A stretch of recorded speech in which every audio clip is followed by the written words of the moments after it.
जय हिंद बच्चों। इस समय आप लोग महामना इंस्टीट्यूट के YouTube चैनल से जुड़े हुए हैं और इस चैनल में मैं आप सबका स्वागत करता हूं।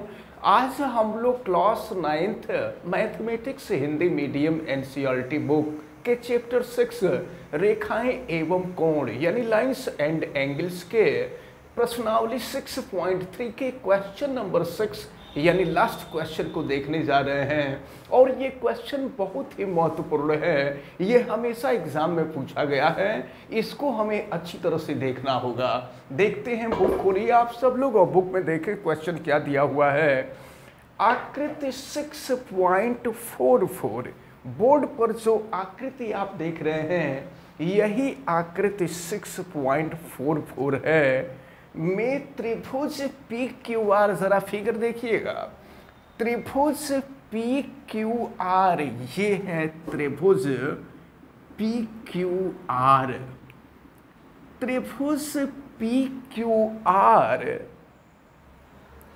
की भुजा QR को देखिए, PQR की भुजा QR को यस तक बढ़ाया गया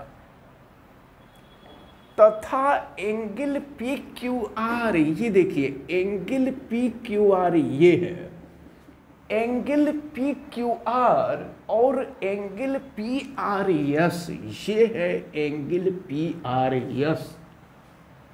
इन दोनों का समद्विभाजक, समद्विभाजक माने दो बराबर भागों में विभाजित करने वाला। तो देखिए कोण PQR का जो समद्विभाजक है वह ये लाइन है, QT है, और कोण PRS का जो समद्विभाजक है वह RT है। और प्रश्न में ये कहा जा रहा है कि यह समद्विभाजक एक दूसरे को बिंदु T पर मिलता है, लेकिन समद्विभाजक है, याद रखे रहिएगा। इसका मतलब ये हुआ कि ये कोण, अगर इस कोण को हम 1 मान लें और इस कोण को 2 मान लें तो कोण 1 और कोण 2 आपस में बराबर होंगे। और अगर इसको हम कोण 3 मान लें और इसको कोण 4 मान लें तो कोण 3 और कोण 4 भी आपस में बराबर होंगे। तो सिद्ध कीजिए एंगल QTR, जरा देखिए कौन है एंगल, एंगल QTR, ये angle QTR is equal to half of angle QPR, angle QPR ये है। मतलब आपको ये दिखाना है कि यह कोण इस कोण का आधा होगा, ये हम लोगों को सिद्ध करना है। तो चलिए शुरू करते हैं।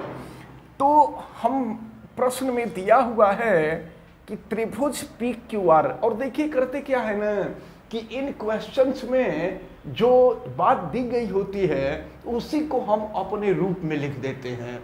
कथन वही होता है लेकिन उसको अपने रूप में लिख करके फिर उसको सॉल्व करते हैं। लिखा जाएगा, दिया है त्रिभुज PQR की भुजा QR को यस तक बढ़ाया गया है, यस तक बढ़ाया गया है,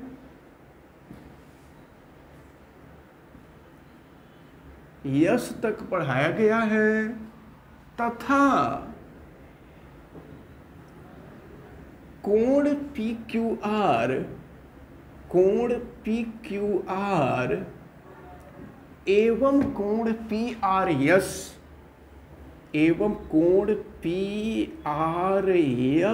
का समद्विभाजक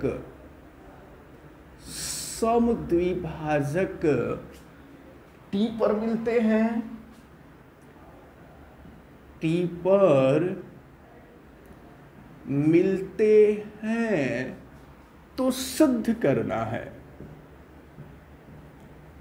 तो सिद्ध करना है कि angle Q T R is equal to half of angle Q P R, ये सिद्ध करना है। तो चलिए हम शुरू करते हैं सिद्ध करना। तो अब यहाँ हम लिख देंगे प्रूफ या सत्यापन। हम यहाँ से सत्यापन शुरू कर रहे हैं। और देखिए सबसे पहले हम त्रिभुज पी क्यू आर को लेंगे। त्रिभुज पी क्यू आर में जरा देखिए हम फिगर को परिवर्तित कर रहे हैं। ये वाला जो पार्ट है, इस वाले पार्ट को हम हटा दे रहे हैं। चलिए थोड़े समय के लिए आप ये मान लें कि ये नहीं है। तो अब देखिए आप, तो अगर आप यहाँ देखें तो यह कोण जो है इस त्रिभुज पी क्यू आर की भुजा क्यू आर को यस तक बढ़ाया गया है। तो यह जो कोण है ये बहिष कोण हो जाएगा और ये दोनों कोण अंतः कोण हो जाएंगे। और बहिष कोण की विशेषता ये है कि बहिष कोण का मान अंतः कोणों के योग के बराबर होता है। तो फिर यहाँ लिखा जाएगा angle P R S, angle P R S is equal to angle P लिख देते हैं, एंगल पी और प्लस इस एंगल को हम लिख दे रहे हैं P Q R, angle P Q R. अब देखिएगा पी आर एस क्या है। देखिए पी आर एस जो है 3+4 है। यहाँ से जो एक कोण था, एक कोण ये 3 था और दूसरा कोण 4 था। तो अब एंगल पी आर एस को लिख सकते हैं एंगल 3 प्लस एंगल 4। यहाँ लिख देते हैं angle 3 plus angle 4 is equal to angle P. और एंगल पी क्यू आर को जरा देखिए, यहाँ से ये रेखा खींची गई थी, ये समद्विभाजक खींचा गया था। तो एंगल पी क्यू आर जो है एंगल 1 प्लस एंगल 2 के इक्वल होगा। तो यहाँ लिख देंगे एंगल 1 प्लस एंगल 2। लेकिन एक बात देखिए, ये क्यूटी जो है इस कोण का समद्विभाजक है, समद्विभाजक है। इसका मतलब एंगल 1 और एंगल 2 दोनों इक्वल होंगे। तो लिख दिया जाएगा angle 1 is equal to angle 2। और इसी तरह से ये जो आर टी है यह एंगल पी आर एस का समद्विभाजक है। तो एंगल 3 और एंगल 4 दोनों इक्वल हो जाएंगे। यहाँ लिख सकते हैं angle 4 is equal to angle 3। अब हम ये मान ऊपर वाले में रख रहे हैं तो देखिए क्या मिल रहा है। ये है एंगल 3 और देखिए एंगल 4 के जगह पे एंगल 3 लिख दे रहे हैं। तो ये हो जाएगा angle 3 is equal to angle P और प्लस हो जाएगा एंगल 1 के जगह पे हम एंगल 2 लिख दे रहे हैं। Angle 1 is equal to angle 2 है तो एंगल 1 के जगह पे एंगल 2 लिख दे रहे हैं और प्लस हो जाएगा एंगल 2। देखिए अब तो एंगल 3 प्लस एंगल 3 ये हो जाएगा 2 एंगल 3 और प्लस एंगल पी। तो अब देखिए एंगल पी का मतलब, देखिए एंगल पी का मतलब एंगल क्यू पी आर। अभी शॉर्ट में हम लिख रहे हैं, बाद में जब ज़रूरत पड़ेगी तो हम एंगल क्यू पी आर लिख देंगे। या चलिए लिख भी सकते हैं, लिख दे रहे हैं angle is equal to angle Q P R और प्लस हो जाएगा देखिए एंगल 2 प्लस एंगल 2 ये हो जाएगा 2 एंगल 2। तो अब 2 एंगल 2 को हम लेफ्ट में ला देते हैं तो ये हो जाएगा 2 एंगल 3 और ये हम लेफ्ट में ला रहे हैं तो माइनस हो जाएगा 2 एंगल 2 इज इक्वल टू हो जाएगा एंगल क्यू पी आर। अब हम इसमें से दोनों में से 2 कॉमन ले लेते हैं, क्योंकि 2 यहाँ भी है 2 यहाँ भी है, तो 2 कॉमन ले लेते हैं। तो ये हो गया एंगल 3 और माइनस ये हो गया एंगल 2 इज इक्वल टू हो गया एंगल क्यू पी आर। इसको हम इक्वेशन नंबर 1 मान लेते हैं। अब चलिए, तो अभी तो हम लिए थे, अभी लिया गया था त्रिभुज पी क्यू आर को हम लिए थे, और अब हम जो है इस त्रिभुज को ले लेते हैं, त्रिभुज क्यू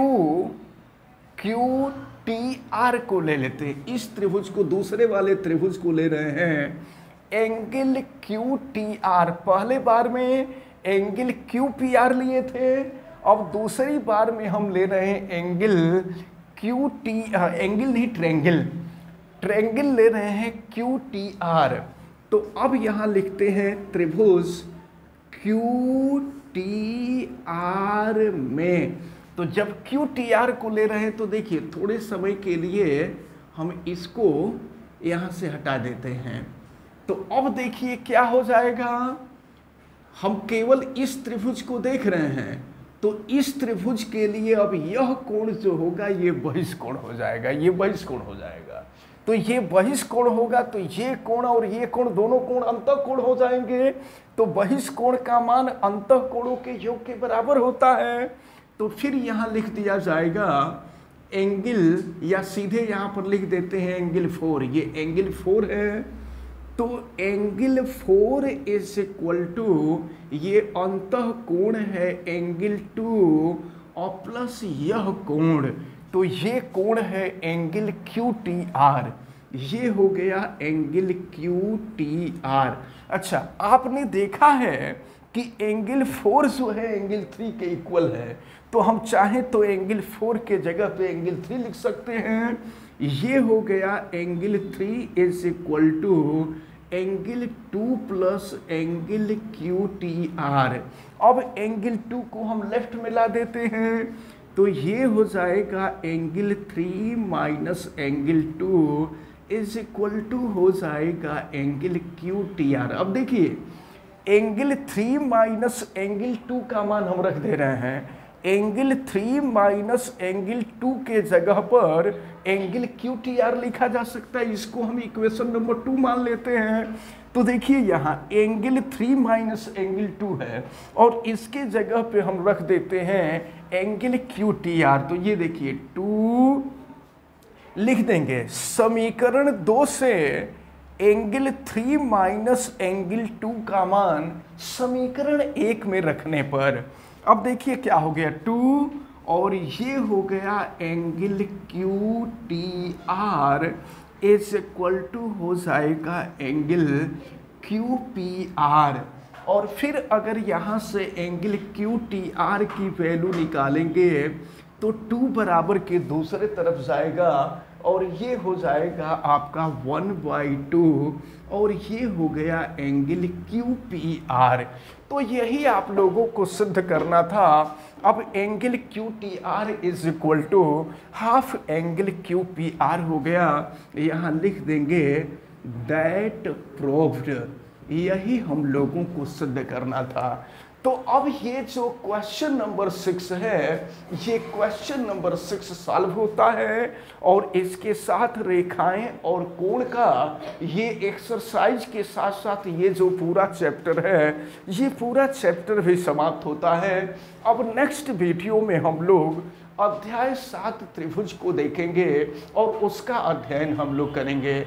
हमें उम्मीद है कि आज ये जो क्वेश्चन आपको बताया गया है, यह क्वेश्चन आपको बहुत अच्छी तरह से समझ में आया होगा, और बहुत इंपॉर्टेंट क्वेश्चन है, इसको अच्छी तरह से तैयार भी रखना है।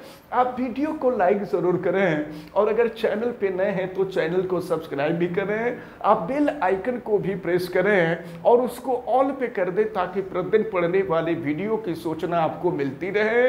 अगर किसी प्रकार की कोई दिक्कत समझ में आती है तो आप हमें कमेंट करके जरूर बतावें। आप सभी लोगों का बहुत बहुत धन्यवाद। जय हिंद।